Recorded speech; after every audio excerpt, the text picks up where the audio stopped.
Welcome to the latest episode of Cut to the Chase, and today I am very, very excited. Now, Cut to the Chase, as you know, we cut to the chase. Normally an episode can be anywhere between 2 minutes and 4 minutes. I think the longest, Leanne, was like 5 or 6 minutes, and there was the push. So today I'm very, very excited because this is going to be an extended version. Leanne, let's call it Cut to the Chase Extended. Perfect. How creative. The reason why I am the most excited is because I got Ilse Wolfe with me today. Now, I'm going to let you introduce yourself because I only know a little bit of what you do, but you are a very, very successful property coach, and that you're shaping the real estate industry in your own way and within your own sort of circle of influences, but you're very, very active, and you're a serious investor as well, which when we met and I found out what you do, I was blown away because I got a couple of properties, but then I was like, okay, I'm an amateur. So very excited. So today we can talk about what you do, and as well we have some collaborations, work together with some buyers, and I think that's what we might focus on today. But for our viewers, Ilse, why are you? Thank you, Diego. This is such a privilege and really a unique opportunity for myself. I'm Ilse Wolfe, founder, director of Wolfe Property Coaching. So basically I've been investing myself as a property investor for about 17 years now, and also have gone through that whole journey, starting with standalone properties, pretty much from Hamilton through to Auckland and Whangarei, depending on whether I've been focusing on capital growth or yield. And through the ups and downs, all the things I've learned through a renovation-focused strategy, all the wins, the losses, I've basically packaged all of that experience up, and I help my clients copy and paste to build their portfolio. So I've got mine to a point where it's pretty good size of properties. I'm basically moving into small commercial and motels personally, but I help clients in two ways. I call my service Accelerate, helping them buy standalone houses with developable land. Cash flow hacking, a term I use, which is to help them add value, add bedrooms to a house non-structurally, so they really boost their returns. And then I have some clients who are moving, like myself, more into the multi-unit kind of territory as well. So I've been coaching for about 3.5 years as Wolfe Property. Okay, and Teddy, my 2IC in my team, came to your event, which, by the way, a little shout out to your podcast. I was listening to it this morning, Rinse and Repeat. I like the title. So obviously you got your recipe, you repeat it, and this is what everyone does, right? All the successful businesses. Look at McDonald's, the worst burgers in the world, but you know that no matter where you go, you're going to get your Big Mac in 30 seconds because they got the system and processes behind, right? Now, Teddy came to one of your seminars, and it was not only sold out, was a woman-only seminar? Yeah, sold out. Which Diego was upset about, so I said it's women plus Diego. Yeah, so next time I'm coming, I actually bought my tickets. It's a woman's only, so I might stand out a little bit, but hey, it's okay. This is 2024, right? I don't think they'll be upset. No, it's so good. It's so good. But you obviously got a very big influence over a lot of people because, in my opinion, adding value, buying do-ups, whatever way you want to call it, it's almost got its own mini religion, right? Because it works. And in New Zealand, mum and dads, it's always been one thing. Okay, how do I get some financial freedom?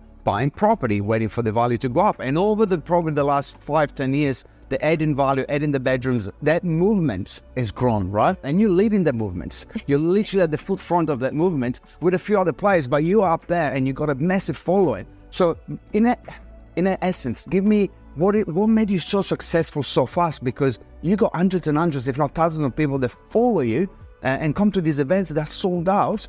And obviously what you're saying resonates. Yes. I think it's that emotional connection, right? We can talk about make wealth, make cash flow, gross returns, all these things. It's just like the vehicle or the tangible way of how you get to what's the emotional why or your goal, right? So I tell you, really actually makes me clog up already. One of my clients, one of my first clients as a coaching client, she's in her 50s. Her and her husband came to me. They said, look, we thought we had a retirement plan and we've moved country and we lost it all in moving here and we had to start again. But we're not 20. We don't have 40 years to work it out. We can't buy and holds and just see what happens. We have to create the result right now. So my recipe is helping people add massive value by buying the right property for what they need, what they want. 6 weeks, turn it around into a high-performing rental through sort of a bunch of targeted hacks or renos that I have, systematized. Within 1 year, they bought 5 rental properties, and the results from that already achieved their financial goal, which is they wanted $150,000 of passive income to be reached by the time they're 60. Unfortunately, incredibly, sadly, one of those 2 people just unexpectedly passed away, and his wish was that the 3 children who are early 20s are able to be set up in the same way they have. So my gift to them is I'm going to get them all 3 of those kids their first home. That was the wish. So it's about the end result. He wanted his children to have protection and his wife to be completely set up. So that's the emotional nugget. Yeah. And everybody's got different circumstances, different whys, different motivations, right? But let me be devil's advocate, and that's a beautiful story, it's touching. Now, for the average Tom, Dick, and Harry, or Johns, or whatever you want to call them, on an average $70,000, $80,000, $90,000 salary, and obviously I'm not here to asking for the tips, obviously you coach that, but give me a summary of how somebody from an average job, not many properties, not many assets, what is the best thing that they can do to start the process? A part of obviously employ you as a coach, but like, what is the sort of trajectory that they got to sort of start navigating towards? Yes. Number one, education. Like, episodes like this, podcasts like this, there are so many free resources out there, right? So there's no shortage of information. First of all, work out your why.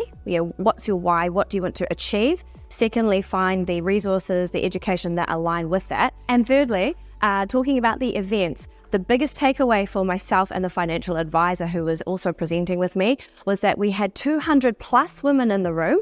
On average, they looked like they were early 20s. And from hearing my story starting at 23, they said, I cannot believe it was so good to hear your story because I have heard from the media, hear everywhere, from the news, I'm not ready, I can't buy property, I can't afford it, it's unaffordable. And the main number 3 is to go ask the question and get your action plan from a financial advisor, because so many women there that night thought, just because of what they hear out there, that they're not ready, but they haven't bothered asking the question to an advisor because of that rhetoric. Then they find out they are in a position. And so then immediately they go find out, have a pre-approval. Lots of people can buy before they think they are. Yeah. And if you're not ready, what do you need to do? Yeah, action plan, right? So educate. Go find the right people around you. So that event was about networking as well. Find your people in the room. And truly it is who you surround yourself does determine that. Step 3, go find an advisor and get your situation calculated. Because if you're not ready, they can still come up with a personal plan for you to work out how to be ready, right? Increase your income, decrease these expenses, maybe go flatting, work out some steps. All those small changes notch you up to being ready. It is fine that you say financial advisors, and I truly believe, I call it the ecosystem, the ecosystem around you. And for me, the basic ecosystem is to have a good lawyer, to have a good mortgage broker. But I pass it on to my clients, the people that I work with. Do you have people around yourself that can actually give you advice? Because, hey, I can cut my own hair, but trust me, I won't do it because it's going to be a shitty job. So I pay someone $30 to get a clean cut, right? Yeah. But if you take it to the next level, you're right, a financial advisor, and all of this can cost money, right? But you got to invest to actually get the benefits down the line. Exactly. And like you call the ecosystem, I call all of these experts around me the power team. Exactly same thing. Even with the mortgage advisor, financial advisor, I always say to my aspiring investors, you have to work with people who have already achieved what you want. If they have not, you're potentially exposed in that area, because how can they shine the light on that area of expertise that you need to absorb and learn from if they have not achieved it themselves? It's super important, and that's authenticity. Same goes for your mortgage broker. If they are not an investor, I would say there's a limit to how far they can get you. So it's really important to let the experts be the experts and qualify them as those who can get you to where you want to go. Because if those people haven't failed in their own life, in their own career, in their own business, or, failure gives you the confidence and gives you the knowledge to actually then be able to succeed. And you cannot have someone advising you that has not failed, right? And we all have failed. I mean, I can say I've failed many times. My wife will tell me more than most. But the reality is that then the perseverance, and then you'll get to the next level up. So now look, it's been a while since we've connected, and I think we've connected because I can't actually even remember. Can you? Yeah, I walked into here with my colleague at the time and thinking, love the service and the brand that you convey, the education through all of your social media, and how you educate the buyer, the agent through this platform as well, is next level. And the thing that stood out to me is, I'm a busy person, you're a busy person. We know that for our buyers, our own clients to be successful, they need to have those correct power teams around them and literally cut to the chase and get the result, right? So what I found in my first experience with yourself and Tady and wonderful team is my client, I said, hey, this is what my client needs. They want something they could possibly renovate, but they happen to be very interested in development with their own contacts in their circle as well. You brought to us a property that bang on fit the brief. And not only that, we find out from our planner, it's a unicorn development site. Got a mega result, awesome experience to your team, educated, handheld through that. Not only that, to most agents I find with my clients, that would be one transaction and that's where agents leave it, which is so short-sighted. I think the difference that I found with your team is 4 or 5 weeks later, you contacted the same buyer, even though they hadn't told you they were shopping again, and said, hey, guess what? We found a property, another suburb over, that is the carbon copy of what you just bought. So you listened and you returned with the feedback, the same property. They weren't actively buying, but they bought that second property through you as well. Work buyers, not vendors. Oh, that's it. That is what you said before. That work for the buyer, not your vendor. No. Then your vendor wins. Yeah, exactly. Because at the end of the day, it's this industry, the real estate industry, as a real estate agent, the bar is set so low. And unfortunately, there's a lot of people that do not deserve to actually work in the industry. Now, this is across all industries, right? But I think to be an agent, all you need to do is a course and have some slip in and out shoes kind of thing, and you can become an agent. But to actually give the service to someone to actually be able to then engage with you on a regular basis, that's where, I hope that most of my listeners will be that kind of agent or strive to be to that kind of agent, because that's how you create a career that is actually going to be fruitful, right? That's right. You can be a cut above, I would say 97%, 98% of all agents if you actually put more emphasis on the buyer, because by working for or striving for the right buyer and listening to what they're after, you close that deal faster. You benefit your vendor. They will remember the speed and pace you close that deal at, and they will come back to you next time. And it's the relationship with the buyers as well, because we always talk about vendors. When Aaron Davis is here and we're talking about the usual cut to the chase, it's really focused on the vendors. But the reality, you're completely right, Elsa. It's if the buyer trusts you, then you can have an influence on the buyer to actually say, Mr. Buyer, Mrs. Buyer, actually the value is not where you think it is. Now, if you don't see value at this price for this property, I can find you another one. But for this particular home, you really need to be 50K above that. And they trust you versus be the sneaky sales, the snake oil salesman. Nobody wants to be the agent. Nobody wants to be the agent, right? But a lot of them are. What is the biggest challenge that you experience in your industry in terms of obviously being a property coach and dealing with renovations and all of that? What is the biggest challenge you're experiencing? The biggest challenge I have when it comes to working with real estate agents is that not listening or saying, I'll inquire and I'm saying, hey, here's my website. Here's how I help clients. This is my methodology.